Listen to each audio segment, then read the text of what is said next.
Nah, jadi sebelum kita runut nih ya asal muasal kenapa sih setiap tanggal 20 Mei diperingati sebagai Hari Kebangkitan Nasional Betul. gitu ya. Yang pertama, nah jadi sebelum didirikannya Budi Utomo ini ada satu cendekiawan. Beliau tuh dokter.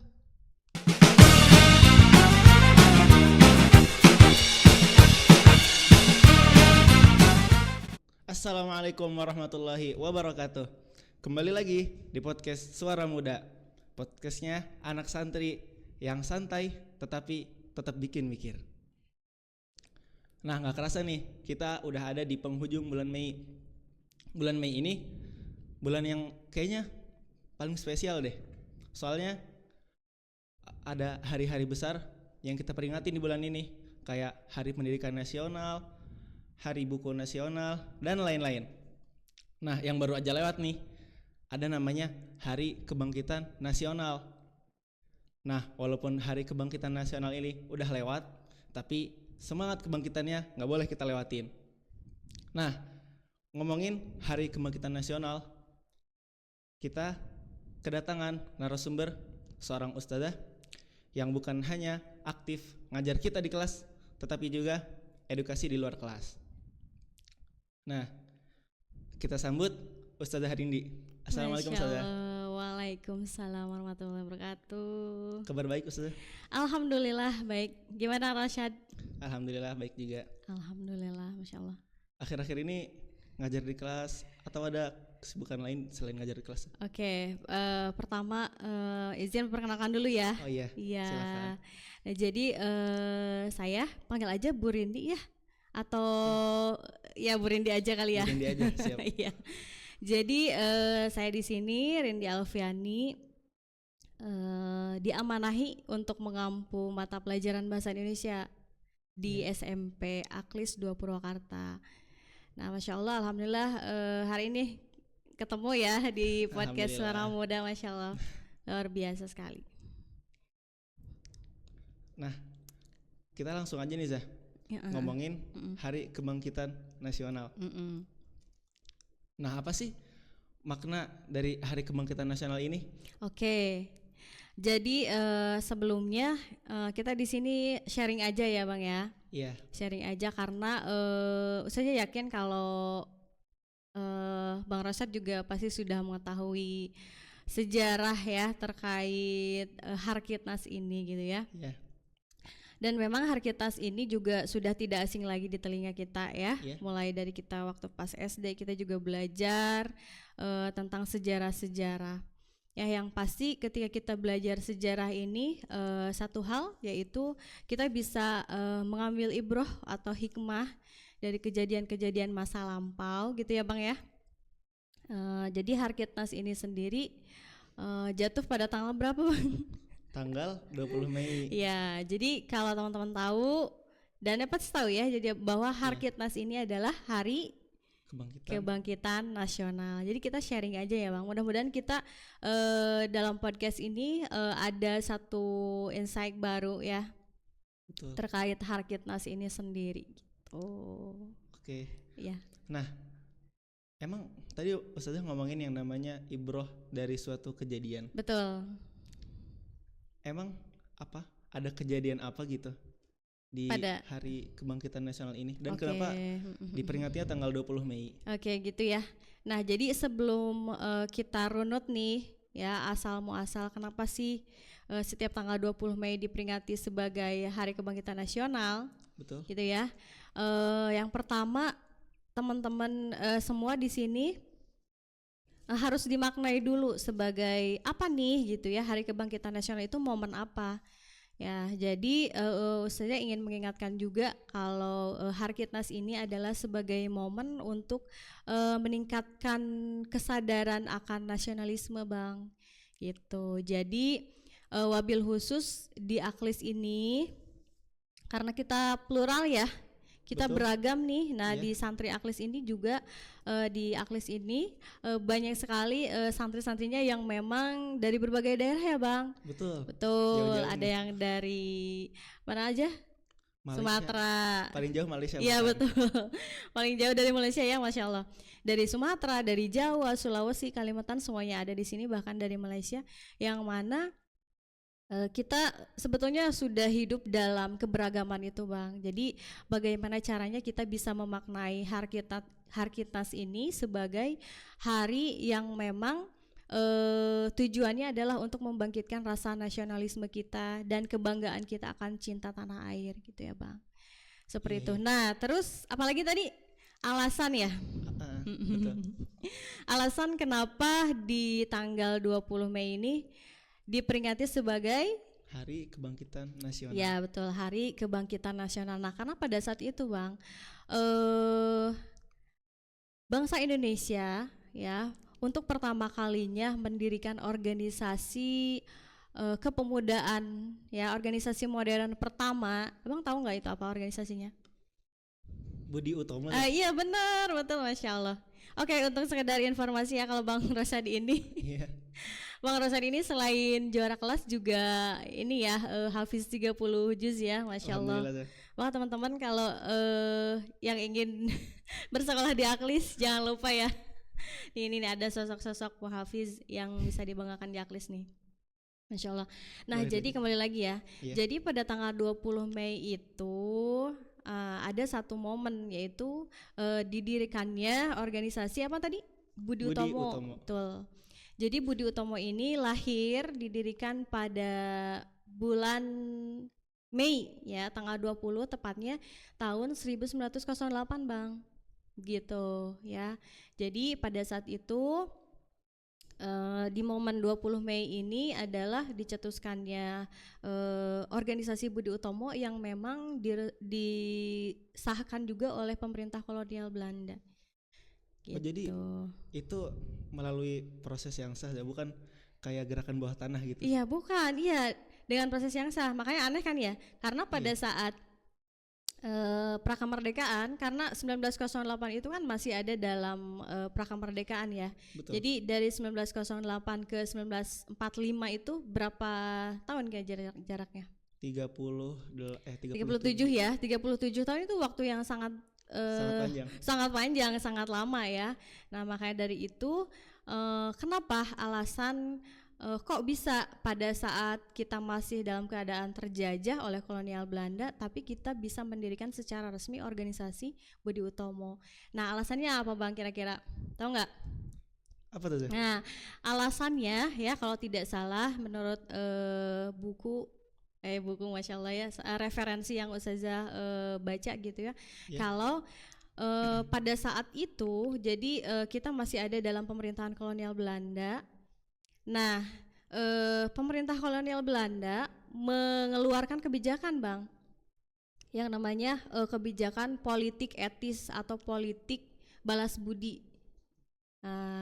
Jadi politik balas budi ini terdiri dari 3 kebijakan. Yang pertama irigasi, yang kedua emigrasi, dan yang ketiga edukasi. Irigasi, imigrasi, ya betul, edukasi. 3 ya, irigasi, emigrasi, dan edukasi.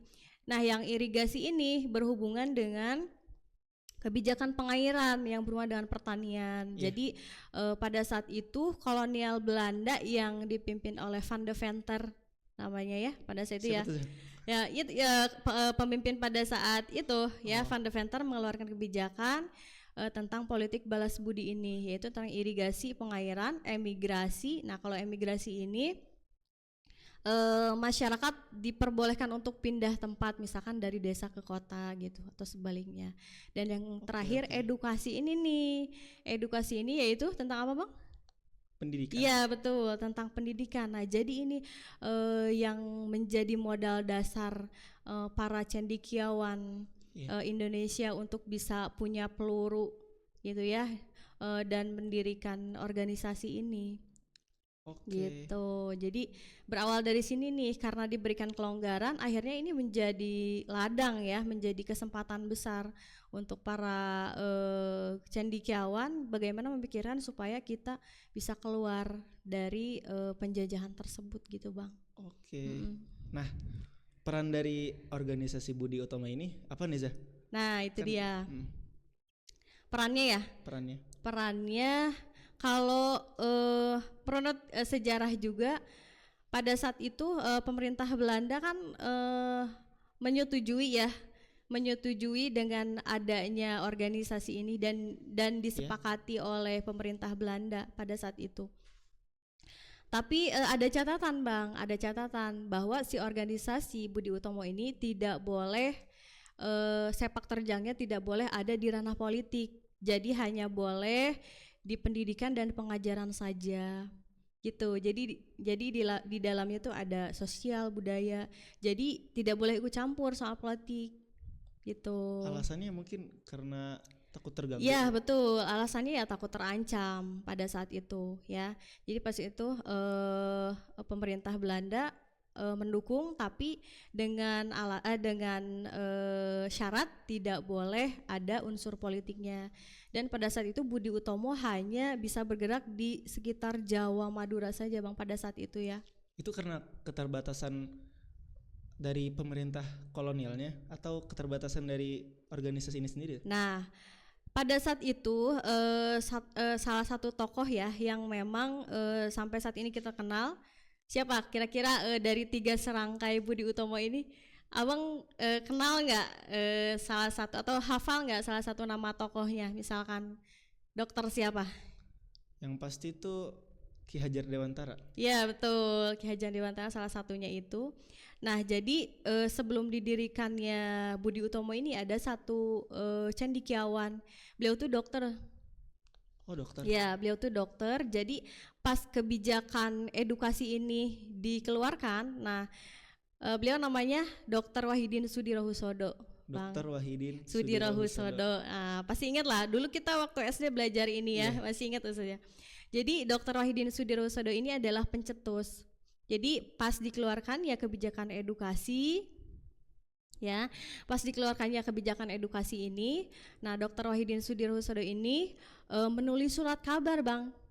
Namanya kalau tidak salah Retno Dumilah atau apa ya kalau tidak salah ya benar-benar betul. Nah jadi di surat kabar tersebut Dr. Wahidin Sudirohusodo mengumpulkan dana ya, mengumpulkan dana namanya mengumpulkan dana dan beliau mendirikan yayasan Bang, namanya Yayasan Dana Pelajar. Nah jadi si dana pelajar ini dikumpulkan ya dananya dan dilakukanlah kegiatan sosial untuk membantu para masyarakat pribumi untuk bersekolah gitu. Nah berawal dari Dr. Wahidin Sudirohusodo akhirnya ketemulah dengan Dr. Sutomo. Nah Dr. Sutomo juga sama. Jadi pada saat itu mereka adalah mahasiswa kedokteran juga Bang, Insya Allah ya. Nah Dr. Sutomo ini sekolahnya di Stovia, pernah dengar? Pernah dengar. Stovia ya ingat ya. Jadi Stovia ini adalah sekolah milik Belanda yang memang yang sekolah itu orang-orang Belanda pada saat itu dan masyarakat pribumi tapi yang berkasta di atas atau mereka yang anak priai gitu baru boleh sekolah di situ. Gitu. Dan ya. itu sekolah khusus kedokteran begitu? Iya, sekolah kedokteran yang dispesialkan pada saat itu.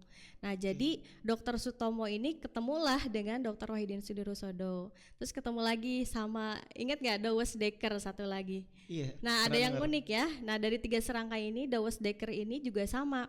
Douwes Dekker ini yang uniknya adalah campuran, Bang.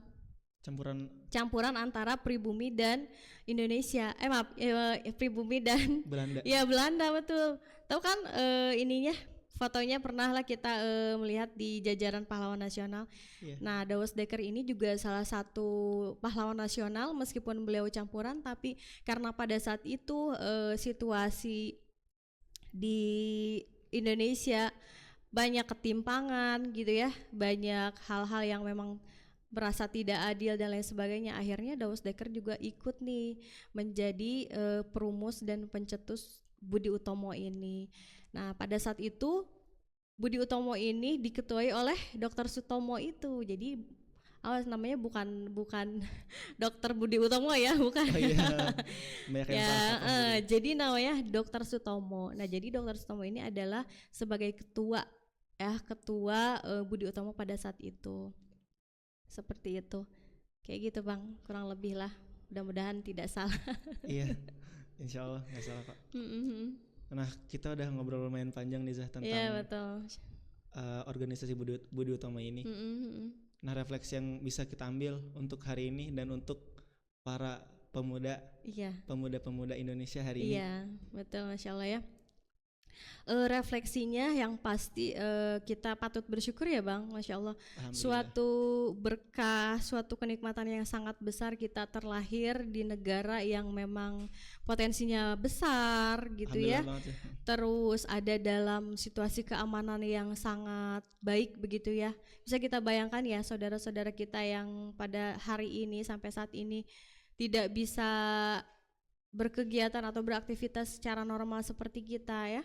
Iya, Di mana Bang, kayak di Palestina. iya betul, di Palestina, di Suriah, kita bisa bayangkan ya, kita Iya, bisa Masya bayangkan Allah. bagaimana mereka hidup dalam ketidaktenangan. Boro-boro kita bisa belajar dengan tenang ya, tidur makan pun ada dalam bayang-bayang kematian gitu ya. Iya, Nah naudzubillah. seperti itu, makanya kita sebagai warga Indonesia, apalagi nih pada generasi muda, Masya Allah, estafet ya, jadi nanti penerima estafet kepemimpinan tuh ada pada generasi Abang Rosyad, gen apa? Gen Z. Iya betul, gen Z, gen Alpha, Masya Allah, kita ini hidup di zaman digital ya, Iya, zaman yang serba gampang, dimana kita bisa menggunakan apa? teknologi. Iya ChatGPT. teknologi ya, ChatGPT, ya apalagi ya Cici, terus apa lagi? Terus banyak sekali ya, Banyak sekali Aladin dan lain sebagainya ya. Nah mudah-mudahan itu bisa menjadi wasilah kita untuk kita bisa tetap survive, terus tetap bisa mengembangkan serta memajukan budaya kita. Kita juga harus bangga akan adanya persatuan dan kesatuan serta perbedaan. Ya, kita hidup di negara yang plural sekali secara agama, ras, suku, bangsa, bahasa juga sama. Nah, titip pesannya adalah semoga nih generasi penerus ini yang satu ya, yang pasti harus berpegang teguh ya, berpegang teguh pada keyakinan dan terus mempertahankan Bang. Karena mempertahankan itu sepertinya lebih sulit ya. Iya. Ya, betul Kayak nggak? Murajaah sih. Apalagi zaman sekarang nih, karena sudah banyak budaya-budaya yang masuk, termasuk Abang K-pop juga nggak? K-pop? Enggak Oh enggak ya, apa dong? Anime? Enggak juga sih. Oh enggak juga. Nah karena begitu deras ya laju atau percepatan budaya kita, sehingga kita sebagai generasi muda yang pertama jangan ada di zone comfort juga, comfort zone maaf. Jadi jangan, apalagi laki-laki ya, jangan ya udahlah, udah kita biasa aja deh, jangan, tapi harus out of the box. Artinya lakukan sesuatu yang memang belum pernah kita lakukan sebelumnya. Nah, insya Allah kita di situ akan temukan hikmah dan pengalaman yang sangat luar biasa begitu. Terus open minded Bang, begitu ya. Jadi kita terbuka aja dengan ilmu-ilmu baru ya, yang pasti dari open minded ini ya kita nggak boleh 100% Tertutup. ya 100% menerima. Oh, Nah, tapi harus ada proses akulturasi di sana. Ketika misalkan kita ada budaya baru masuk ya, tapi kita tidak serta merta langsung memfilter, tapi tidak serta merta langsung menerima. harus memfilter. Iya betul, memfilter mana yang baik dan mana yang cocok untuk budaya kita. Kayak gitu Bang, Masya Allah, yang pasti harus bersyukur, itu dia. Iya, Ya bersyukur. semangat. Mungkin itu aja teman-teman yang bisa kita obrolan hari ini. Nanti mungkin tanggal 1 Juni ada obrolan yang lain lagi nih, Ya. sepertinya. Nah, mungkin itu aja. Terima kasih Ustazah bisa Oke, telah sama-sama. menyempatkan hadir. Masya Allah. Dan banyak sekali insight yang kita dapat ya hari ini. Mudah-mudahan amin. Terima kasih sudah mengundang Bu Rindi. Bu Rindi atas Astagfirullah. sendiri. Ya, nanti kita ketemu lagi di lain kesempatan. Mudah-mudahan podcast kita bisa memberikan insight baru lah buat semua teman-teman. Iya, Gitu ya. amin. Nah, itu aja. Kalau ada yang kurang silahkan ditambahkan. Kalau ada yang ketambahan silahkan dikurangin. Sekian dari kami. Jangan lupa like, comment, share, dan subscribe. Jangan lupa follow juga akun Instagram kami @osak_ikhwan. segitu dulu. Wassalamualaikum warahmatullahi wabarakatuh.